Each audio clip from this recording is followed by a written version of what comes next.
Today's top confession comes from Duncan.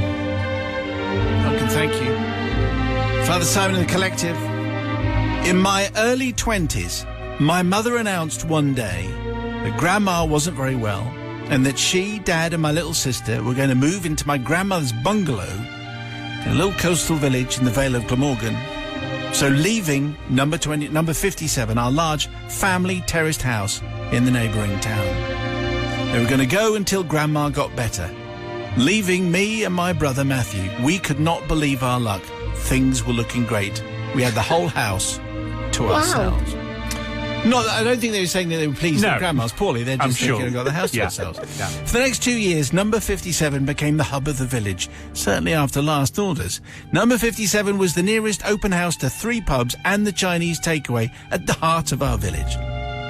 Father Simon, as you know, all good things come to an end, and sadly Mum and Dad were to return with Grandma, as unfortunately she was not getting any better, and the bungalow was just too cold for another winter.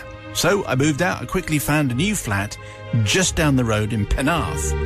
One Thursday after I moved out, I got involved in a lock-in in one of the local pubs because I was working there earning some extra pennies. It became evident that it was not best to attempt to drive back to Penarth, obviously, but to have a few sobering Zeds in the guest bedroom at the now full again number 57. This meant that I would drive straight to work the following morning when it was all safe. I walked, swayed, staggered down the garden path, but to my surprise, all the doors to number 57 were locked, and I didn't have the keys. At the time, I was a capable rugby player, Father Simon, so all was not lost. The solution was simple. I would climb the old cast iron drain pipe. Whenever a drain pipe is climbed, yes, it's always good confession. News. It's never going to end well. Anyway, I climbed up the iron drain pipe up to the bathroom and sneaked in. All went well. I managed to squirrel through the narrow sash window head first, reaching for the edge of the bath, and like a long snake drew myself into the bathroom. One foot supported on the wooden toilet seat. Once inside, I crept straight towards the guest bedroom on the upper landing next to the master bedroom where Mum and Dad were asleep.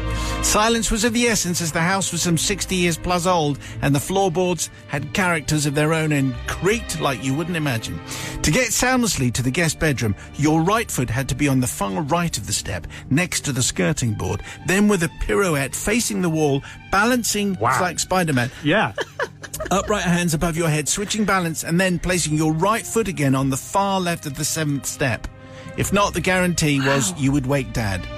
With a huge sigh, I managed to get into the guest bedroom, undressed, climbed into bed, then realised I was desperate for the loo. So, once I got back to the lower landing, I realised I was naked, but needs must, and I continued my quest for the toilet. Father Simon, all I can say is the pleasure and the relief I had whilst supporting myself on the cistern was immense. Anyway, great. After the relief, naturally, I headed back to the bedroom for some proper sleep. Once back inside the bedroom, bizarrely, I couldn't find the bed. It had moved. Dropping down on one knee, scrabbling around in the dark, I found the corner of the bed. Great, I thought. Feeling the bed covers, I found my way up to the edge of the bed, gripped the cover and flopped into bed. No. The next instant, a light goes on. Yep. All I could see was a mouth with no teeth. Right next to me. I had climbed into bed with my grandmother. I remind you, I wasn't wearing anything. No. She, on the other hand, had a nightdress on like a choir boy's cassock. No teeth and a hairnet. I had a vision of Little Red Riding Hood's grandma, but without the teeth. Yes. Many words went through my mind, Father Simon, but I just froze. We were face to face. I was even sharing a pillow. How do I get out of this situation? Total panic was the answer. Duncan, says my grandmother, what are you doing? Oh, I said, I'm looking for the cat. Father Simon, I know this is weak, but in my panic, it was the only feasible thing I could think of. And with that, I slid slowly out of her bed. Now on all fours, I started calling for the cat. Kitty. Oh, no. Where are you? With a naked detour around my old bedroom, which I had entered by mistake, I got out onto the landing. Then the adrenaline kicked in. I sobered up in a flash, and I made a hasty exit out of number 57, and I nearly ran all the way back to my flat in Penarth. 4 weeks later, I braved a return to number 57, with hunger for my mum's best Welsh roast dinner adding to my dilemma. I knew I had to face my demons, but really, and more to the point, I needed a full square meal. Needing some brownie points for my absence, I volunteered to wash the dishes. Mum came to help me. Whilst washing the dishes, Mum said nonchalantly, but phrased only in a way that a parent can, she asked the dreaded question. "Duncan," she said, "your grandmother claims that you climbed into her bed recently and had forgotten your pyjamas." Blood drained from my face. I was as white as a sheet. "What?" I exclaimed.